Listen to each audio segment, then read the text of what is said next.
할렐루야. 아멘. 하나님의 은혜로 한 주간 잘 지냈습니다. 아멘. 요즘 그런 생각을 합니다. 하나님의 은혜가 뭔가 이런 생각입니다. 자칫 잘못 생각하면 로또에 당첨되는 게 하나님의 은혜라고 생각할 수 있지만, 하나님의 은혜는 내가 생각하지 못한, 내가 놓치기 쉬운 아주 미약하고 작은 것에 있다는 사실을 깨달아가면서 하루하루 살아가고 있습니다. 요즘 기온이 30도가 넘는 폭염이 시작됐고요. 조금 있으면 장마가 시작된다고 합니다. 그런데 코로나19는 계속 급성을 부려서 전 세계 사망 인구수가 40만에 이르게 됐습니다. 우리나라도 마스크 착용은 필수가 되어 미착용 시 교통수단을 이용할 수 없는 상황들이 펼쳐지고 있습니다. 불편함이 너무 많고 어려움도 많습니다. 그런 가운데서 우리는 건강했습니다. 그것이 하나님의 은혜임을 나는 믿습니다.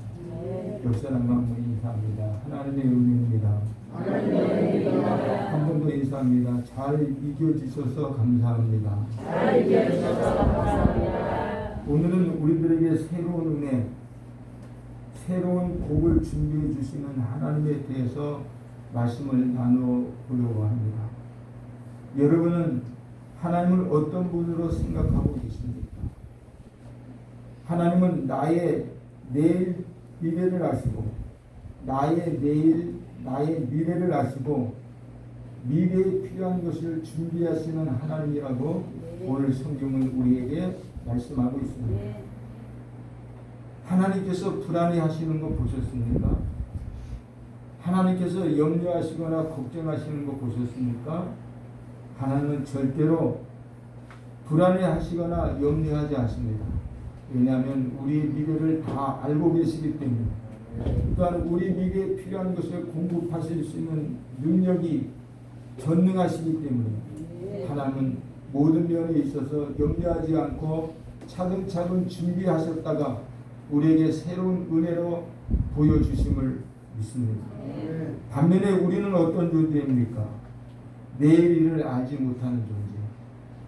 그래서 염려할 수밖에 없고요. 그래서 걱정할 수밖에 없고요. 그래서 때로는 짜증이 나고 한 치 앞도 내다보지 못하는 나약한 존재죠. 그런데 나름대로 꿈이 있어요.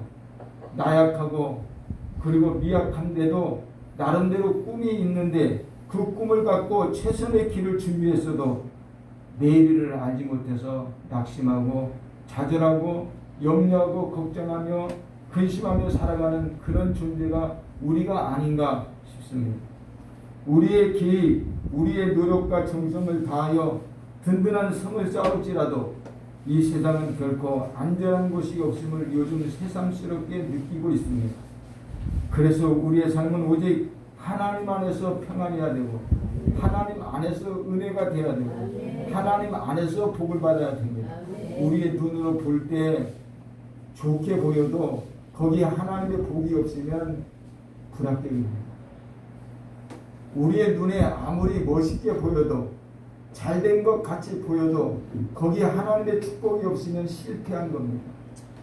그래서 언제나 우리의 삶에는 하나님의 은혜가 있게 해야 되고, 하나님의 축복이 있게 해야 되고, 하나님이 준비하신 그 역사 속에서 날마다 살아가는 은혜가 더하여 주기를 주님의 이름으로 축복합니다.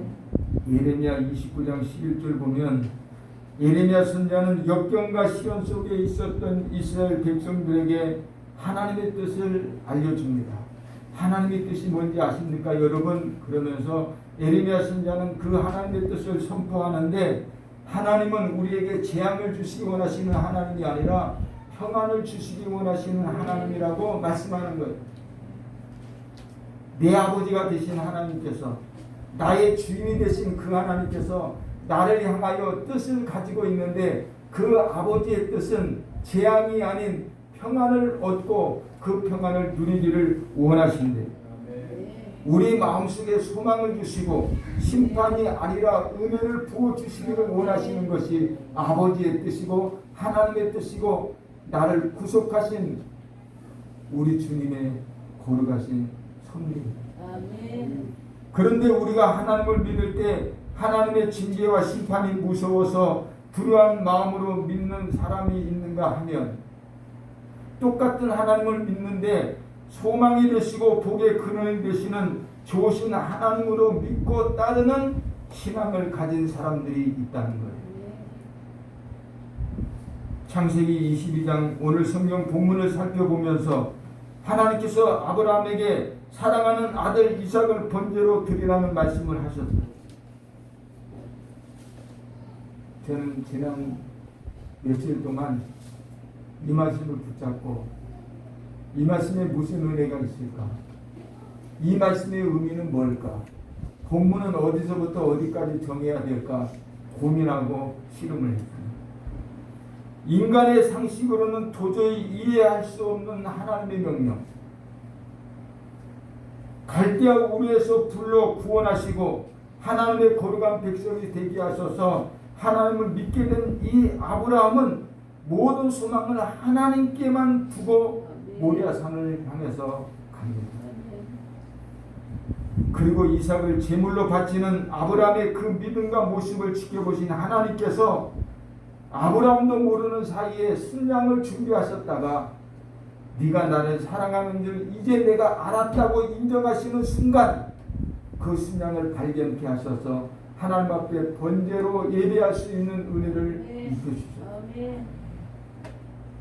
아무리 큰 시험이 있고 우리가 견뎌낼 수 없는 역경이 다가온다 할지라도 하나님은 축복의 하나님이고 하나님은 소망의 하나님이 되심을 믿습니다. 그래서 언제나 하나님 우리에게 좋은 것을 예비하시고 좋은 것을 준비하시는 하나님, 그 하나님이 내 하나님인데 우리가 어떻게 해야 그 하나님이 준비하시는 은혜를 입을 수 있을까?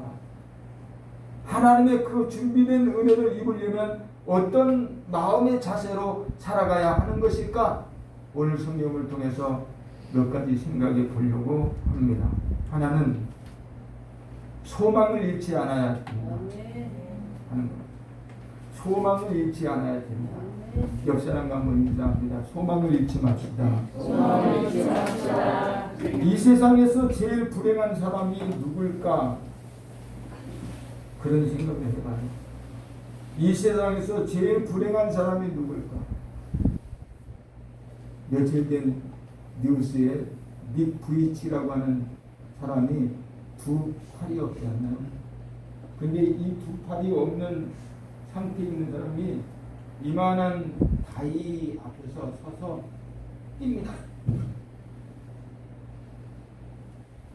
이 다이 위에 높이 뛰기 위해서 올라가야 되는데 계속해서 실패합니다. 근데 이 친구의 마음속에는 나도 하면 할 수 있다는 소망이 있는 거예요. 계속 실패하지만 나중에 결국은 그 다이 위에 높이 뛰기로 올랐습니다. 많은 사람들이 박수를 치고 그 마음속에 있는 소망을 축복하고 그리고 격려하고 함께 좋아하는 모습을 저는 봤습니다. 두 팔이 없는 사람이 불행한 사람이 아니고 두 다리가 없는 사람이 불행한 사람이 아니고 병원의 침상에 누워있는 사람이 불쌍한 사람이 아니라 마음속에 소망이 없는 사람이 불쌍한 사람, 마음속에 소망을 빼앗긴 사람이 불쌍한 사람이에요. 마음속에 소망을 빼앗기는 사람은 하나님이 준비하시는 그 새로운 은혜를 누릴 수가 없고 입을 수가 없다 하는 겁니다. 소망은 유한한 인생들이 바라고 원하는 희망으로 믿음과 사랑을 포함해서 그리스도의 3대 덕목 중 한 가지 사상이라고 가르치고 있습니다. 그래서 토마스 칼라힐은 이렇게 말합니다. 인간은 소망의 기초를 둔 존재다. 인간이라는 존재는 소망을 기초로 둔 존재다. 소망을 기초로 두고 그 소망을 이루기 위해서 부단히 힘쓰고 애쓰고 노력해서 나중에는 승리자가 되고 때로는 실패자가 된다. 소망을 잃어버리면 실패자, 소망을 간직하고 붙잡으면 승리자, 성공자가 될 수 있다는 이야기입니다. 내 소유를 다 빼앗긴다 해도 나는 오직 한 가지 소망만을 가지기를 원한다. 이렇게 칼라일은 말하고 있는 것이죠. 아브라함을 생각해 봅시다. 아브라함이 블레셋 사람들의 땅에 있을 때 하나님의 명령에 따라서 아들을 번제로 드리려고 아침 일찍 집에서 나와 사흘 길을 걸었대요. 아브라함이 지금 예루살렘에 있는 게 아니에요. 아브라함이 블레셋 땅 브엘세바에 있어요. 21장 성경을 보니까. 근데 거기서 하나님의 부르심을 받았어요. 내 아들 독자 이삭을 제물로 바치라는 명령을 받았어요. 그리고 걷기 시작합니다. 아침 새벽에 일어나서 걷기 시작하는데 사흘 길을 걸었대요. 그리고 이 모리아산은 해발 800m입니다. 800m가 되는 그 언덕길을 끝까지 걸어가는데 아브라함의 걸음에는 힘이 있습니다. 뭐가 그렇게 당당해서 그 마음속에 무엇이 있길래 아들 독자 이삭을 제물로 바치러 가는 그의 발걸음이 그렇게 당당했을까요? 오늘 성경 22장 전체를 살펴봐도 어디 한 구석 한 단어도 부정적인 단어가 보이지 않아요. 상상도 할 수 없는 하나님의 명령을 받았음에도 불구하고 사흘 길을 걸어가면서 당당한 걸음걸이로 걸어가고 있다는 거예요. 왜 그랬을까? 아브라함의 마음속에는 소망이 있었어요. 아브라함의 마음속에 소망이 보이나요? 아브라함은 75세에 하나님께로부터 부름을 받았어요. 그리고 하나님이 언약하셨던 그 말씀대로 100세의 아들을 얻었어요. 사람의 힘으로 불가능한 하나님의 역사를 체험한 사람이에요. 그래서 마음속에 소망이 있는 거예요. 지금 내가 걸어가는 걸음이 내 아들 독자 이삭을 제물로 바쳐야 되는 인간적으로 생각하면 절망할 수밖에 없는 상황이지만 그렇지만 나는 소망을 체험한 사람이에요. 100세의 아들을 주신 하나님이 그 아들을 바치라고 할 때 하나님의 또 다른 놀라운 은혜가 분명히 있을 것을 아브라함은 믿었기 때문에 당당하게 해발 800m를 사흘 길을 걸어서 도착을 하게 되는 모습을 볼 수가 있습니다.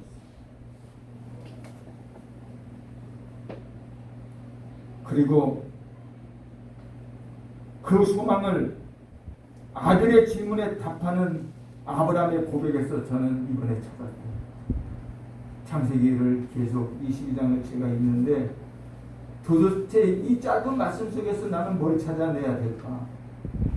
아들이 묻잖아요. 아버지, 불도 있고 나무도 있고 다 있는데 하나님 앞에 번제로 드릴 그 짐승은 어디 있습니까? 아브라함의 답변을 보세요. 내 아들아, 번제할 어린 양은 하나님이 자기를 위하여 친히 준비하시리라. 소망을 체험한 아브라함만이 대답할 수 있는 대답이에요. 이 대답을 어떤 관점에서 우리가 보느냐에 따라서 달라질 수 있는데 하나님의 관점에서 믿음의 관점에서 보면 이것은 그냥 그 위기 아들의 질문을 답해야 되는 순간 그 위기를 피하기 위한 답변이 아닙니다. 이것은 아브라함의 믿음이고 아브라함의 소망인 것이죠. 그래서 아브라함은 내 아들아 걱정하지 마. 하나님 앞에 드릴 번제는 하나님이 친히 준비하시네. 아멘. 그것이 아브라함의 마음속에 간직하고 있는 소망이라는 거죠. 우리 주변에 살아가는 사람들을 가만히 보면 어떤 사람은 짜증스러울 만큼 늘 피곤에 지쳐 맥 빠진 사람처럼 의욕도 없고 힘도 볼 수 없을 만큼 축 처진 두 어깨를 늘어뜨리고 살아가는 사람들이 얼마나 많이 있습니까? 특별히 코로나19 때문에 두려움에 붙잡혀서 꼼짝하지 못하는 사람들도 많이 있습니다. 반면에 어떤 사람은 생기가 넘쳐요. 어떤 사람은 희망이 넘쳐요. 어떤 사람은 소망을 가지고 활보하는 사람들도 있습니다.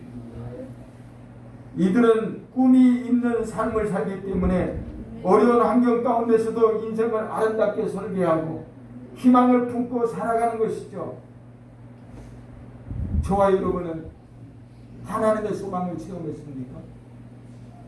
하나님이 준비하셨던 그 새로운 은혜를 체험하셨습니까?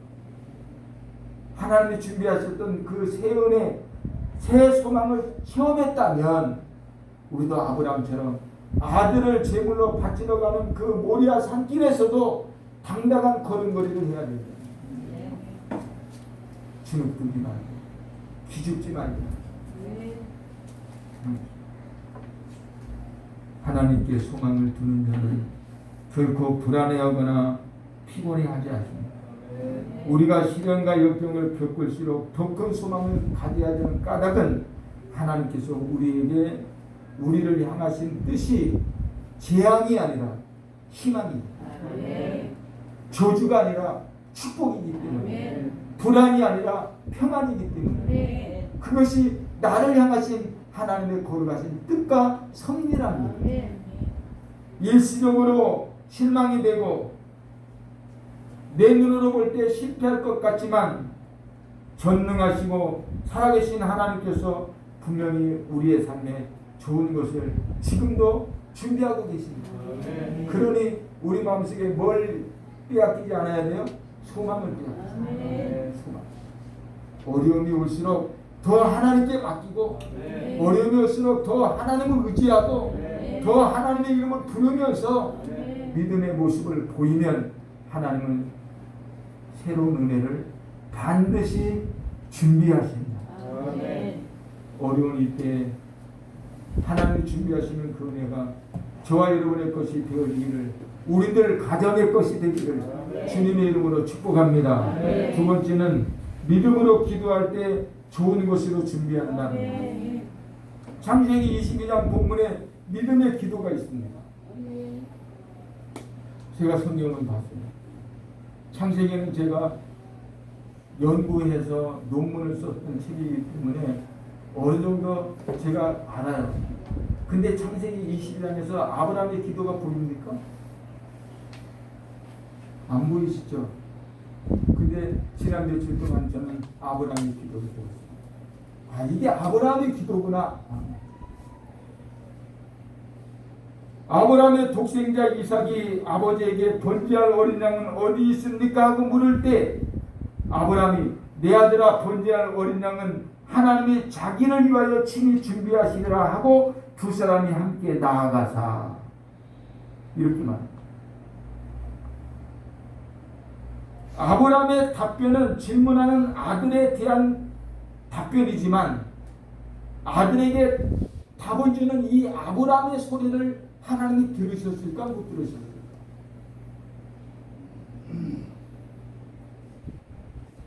들으셨겠어요? 못 들으셨겠어요?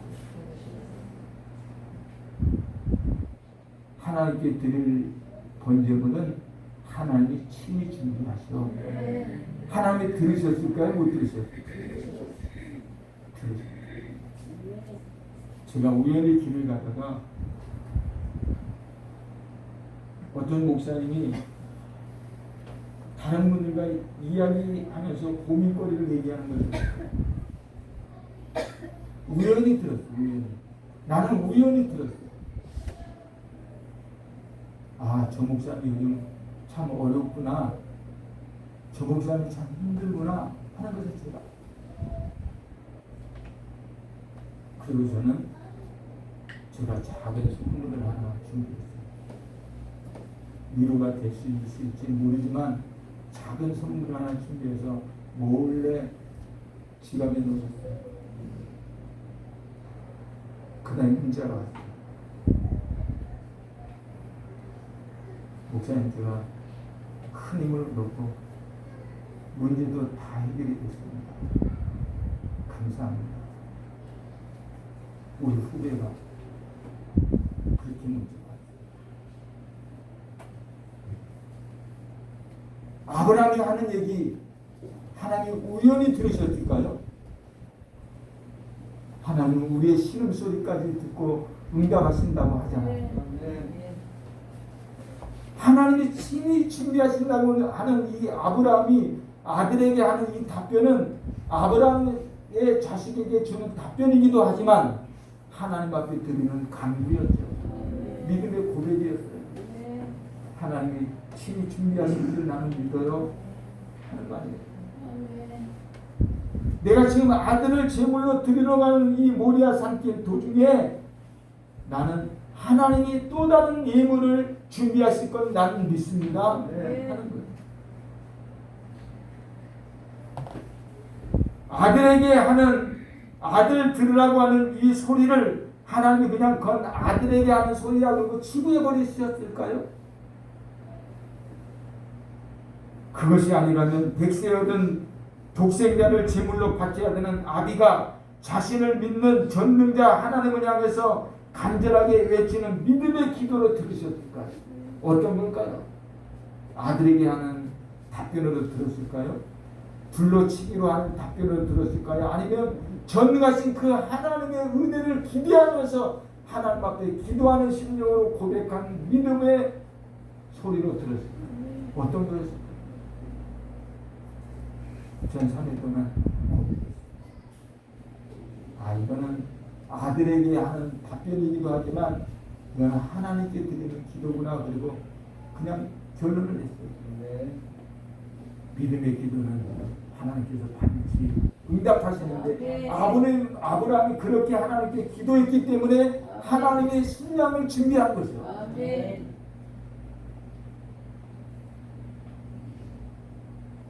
마태복음 7장 7절 보면 믿음으로 하나님 앞에 구하고 찾고 두드리는 자에게는 좋은 것을 주실 것을 약속했어요. 7장 11절에서는 너희가 악한 자라도 좋은 것으로 자식에게 줄 줄 알거든 하물며 하늘에 계신 너희 아버지께서 구하는 자에게 좋은 것을 주시지 않겠느냐라고 말씀하셨어요. 기도한다는 말이 뭡니까? 기도한다는 말은 하나님이 우리를 위해 준비하신 인생 설계도를 보는 거예요. 나를 향하여 하나님이 그려놓으신 인생 설계도를 소망에 또는 믿음으로 바라보면서 기도하는 거죠. 하나님 내 인생을 이렇게 풀어주세요. 하나님 나를 이렇게 사용해 주세요. 하나님 내가 이런 은혜를 간구합니다. 기도로 내 인생 설계도를 하나님 앞에 펼쳐보입니다. 거리를 가다가 붉은 신호등이 들어오면 그 자리에 멈추고 우리는 푸른 신호등을 기다리지 않습니다. 우리의 생활 중에 어려움이 오면 잠시 멈추고 하나님이 다시 비춰줄 푸른 신호등을 기다릴 때 나는 뭘 해야 되느냐? 뭘 해야 되느냐? 믿음의 기도를 해야 됩니다. 그 순간은 믿음의 기도를 드려야 되는 순간이다. 그럴 때 낙심하지 말고 기도하면서 하나님의 뜻을 찾고 하나님의 인도하심을 기다린다면 우리 생활 속에 놀라운 하나님의 역사가 일어나게 되리라 믿습니다. 기도할 때 하나님은 좋은 것을 예비하십니다. 예레미야 33장 3절 보면 너는 내게 부르짖으라 내가 내게 응답하겠고 내가 알지 못하는 크고 은밀한 비밀을 내게 보이리라 라고 했습니다. 기도할 때 하늘문이 열립니다. 기도할 때 하나님이 감동하시고 기도하면 응답을 받아요. 기도할 때 하나님의 역사가 나타나는 것이죠. 그래서 믿음의 기도를 잃지 않아야 하나님이 준비하시는 은혜를 우리가 체험할 수 있습니다.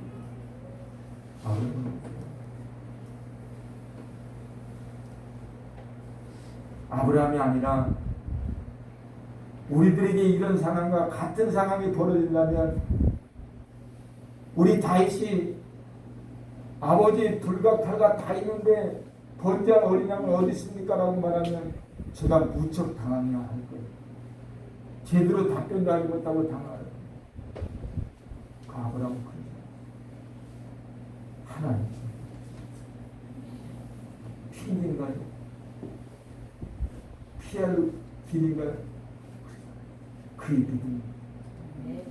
왜냐하면 백세의 아들의 나옴으로 하나님의 전능하심을 이미 완전하게 체험한 성숙한 신앙인이었기 때문에 믿음의 기도를 놓지 맙시다. 그러면 우리도 반드시 하나님의 새로운 은혜를 누릴 수 있음을 믿습니다. 세 번째는 어려움을 극복해야 좋은 것을 준비해 주신다. 어려움을 극복해야 됩니다. 출애굽에서 이스라엘 백성들이 애굽에서 출애굽할 때 마음속에 이렇게 생각했어요. 이제 노예 시대는 끝났다. 애굽에서 떠나면서 이제 지긋지긋한 생각하기도 싫은 노예 생활은 이제 끝났다. 이렇게 생각해요. 그리고 마음속에 우리 조상에게 약속하셨던 저 젖과 꿀이 흐르는 저 가나안 땅은 이제 우리 것이다. 이렇게 생각하고 신나게 출발해요. 근데 이게 웬일입니까? 광야로 들어서더니 광야 생활이 그칠 모습이 전혀 보이지 않아요. 그래서 이스라엘 백성들이 지쳤을 뿐만 아니라 애굽에 장기가 없어서 우리를 이 광야로 불러들였냐고 하나님을 원망해요. 그때 하나님은 모세를 통해서 이렇게 말씀해요. 내가 사자를 네 앞서 보내어 길에서 너를 보호하여 너를 내가 예비한 곳에 이르게 할 거다. 출애굽기 23장 20절에 이스라엘 백성들이 지키실 때 하나님이 시내산에서 십계명을 주고 율법을 선포하시면서 이 율법을 지키면 내가 사자를 너네들 앞서서 보내서 내가 너에게 약속했던 그 땅을 준비해 놓을게. 뭡니까? 어려울 때 그 어려움을 극복하면 반드시 복이 된다는 거예요. 어려움을 극복해내라는 거예요. 사자성어에 전화위복이라고 하는 말이 있습니다. 속담에는 고생 끝에 낙이 온다는 말도 있습니다. 이 모두는 화가 바뀌어 복이 된다는 뜻입니다. 어려움을 극복하면 반드시 좋은 일이 생긴다는 거예요. 어려움이 있을 때 낙심하지 말라는 거예요. 잘 견뎌내면 이 고난이 오히려 더 좋은 복을 가져온다는 얘기예요. 아브라함이 자동차에 필요한 수많은 부품을 발명한 찰스 캐더링이라고 하는 사람은 자기 자신을 소개할 때 나는 실패 전문가입니다 하고 자기 자신을 소개해요. 나는 실패 전문가. 어려움에 낙심하는 사람들에게 어려움은 누구에게나 찾아오기 때문에 두려워하기보다는 극복해야 되는 것이라고 말을 합니다. 그 누구보다 많은 실패를 경험했던 제16대 대통령 아브라함 링컨을 이렇게 말해요. 내가 걸어온 길은 언제나 험하고 미끄러웠습니다. 때로는 발을 헛디뎌 길 밖에서 굴러 떨어질 때면 모든 것을 다 잃어버리는 것 같았지만 스스로 길이 약간 미끄러울 뿐이지 낭떠러지는 아니야 라고 되뇌며 나는 그때마다 다시 일어났습니다. 이렇게 말해요. 실패는 과정이지 결과가 아니라는 얘기예요. 우리는 실패할 수 있어요. 어려움이 있을 수 있어요. 코로나가 더 오래 갈 수 있어요. 더 힘들어질 수 있어요. 그런데 이것이 또 다른 기회가 된다는 사실을 우리는 기억을 해야 됩니다. 작은 어려움과 실패들에 하나님을 원망하고 주저앉아 포기하는 약한 마음은 전부 내던져버리고 항상 함께 하시는 하나님과 더불어 힘을 내야 합니다. 그래야 어려움을 극복할 수 있어요. 사람이 살다 보면 그 누구도 언제나 쉬운 일만 하면서 살지는 않습니다. 아브라함을 생각해 보세요. 아브라함이 그의 인생 속에서 어느 시기가 제일 힘들고 어려웠을까? 한번 제가 생각해봐요. 첫째는 갈대아 우르에서 떠났을 때 가장 힘들었을 거예요. 친구들을 다 등 돌리고 떠나야 되잖아요. 자기의 기득권이 다 있는 그 고향 땅에서 벗어나야 되잖아요.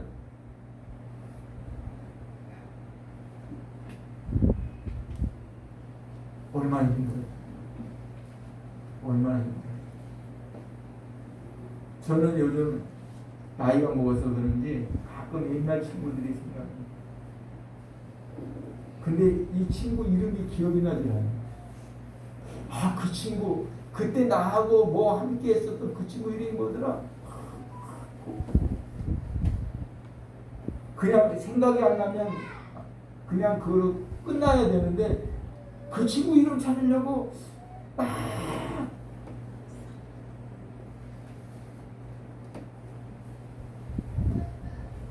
근데 아브라함이 그걸 다 버리고 얼마나 힘들어. 근데 그것보다 더 힘든 게 있어. 아들 이삭을 바치는 거. 생각해 보세요. 100세에 얻은 아들이에요. 100세에 낳은 아들을 그것도 제물로 하나님 앞에 드리는 정말 생각할 수 없는 실제 상황이 벌어진 거예요.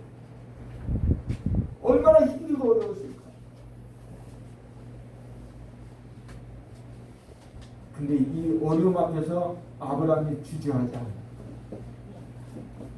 새벽 아침 일찍 일어나서 당당하게 출발해요. 아들 이삭이 물어오면 당당하게 답변해요. 그리고 종들에게 이렇게 말해요. 너희는 여기서 기다려. 내가 하나님 앞에 가서 번제를 드리고 그리고 우리가 다시 돌아올게. 도대체 아브라함의 심장은 뭘로 만들어졌기에 이렇게 당당할 수 있는 건가?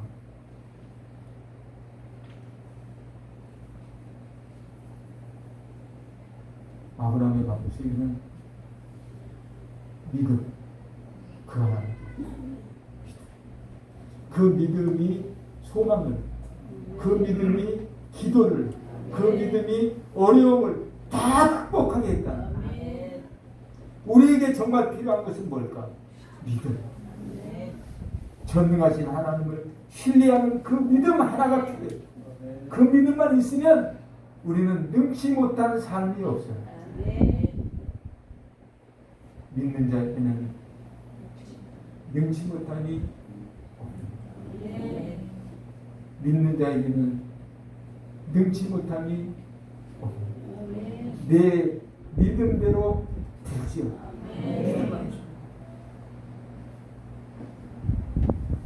사랑하는 성도 여러분, 우리 믿음을 가집시다.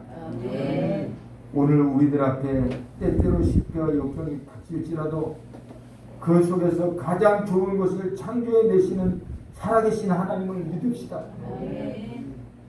이 어려운 시대에 소망을 가지고 주님 앞에 나온 우리 모두가 진실한 믿음의 기도로 승리할 수 있기를 원합니다. 어렵지만 현실만 바라보지 말고 나를 아시는 하나님께서 나의 미래에, 나의 내일에 필요한 것을 친히 준비해 주시는 그 좋으신 하나님을 믿고 신뢰하면서 감사하고 승리하는 저와 여러분이 되어지기를 주님의 이름으로 축복합니다. 오늘 성경 본문 말씀 속에 이렇게 말합니다. 아브라함이 이르되 내 아들아 번제할 어린 양은 하나님의 자기를 위하여 친히 준비하시고 이 짧은 답변 하나가 아브라함의 그 어려움을 한 방에 날려버립니다. 하나님이 친히 준비한다는데 예배하러 가는 사람이 힘들 게 뭐가 있어요? 하나님이 친히 준비하신다는 믿음이 있는데 뭐가 힘들겠어요? 저와 여러분의 마음속에 아주 질이 좋은 특산품 같은 그런 믿음이 가득하고 충만해서 하나님을 기쁘시게 하고 하나님이 우리의 믿음을 보시고 나도 빨리 서둘러서 저 아이를 위해서, 저 아들을 위해서, 저 딸을 위해서 내가 친히 준비해야 되겠구나 하고 주님도 급해질 수 있게 하는 그런 믿음이 저와 여러분의 가슴 속에 가득하고 충만해지기를 주님의 이름으로 축복합니다. 그것이 우리의 새로운 은혜가 되고 그것이 새로운 축복이 되기를 다시 한번 주님의 이름으로 축복합니다. 기도하겠습니다. 좋으신 우리 하나님, 너와 네 자손을 번성하게 하시겠다고 약속하신 주님의 축복을 아브라함이 믿었습니다. 우리도 전능하신 나의 하나님을 믿고 그 하나님을 나의 소망으로, 그 하나님을 우리의 힘으로 믿고 의지하면서 승리할 수 있도록 은총을 입혀주시옵소서. 나의 미래에 대한 모든 것을 친히 준비해 주실 우리 주 예수 그리스도 이름으로 축복하며 기도드렸습니다. 아멘.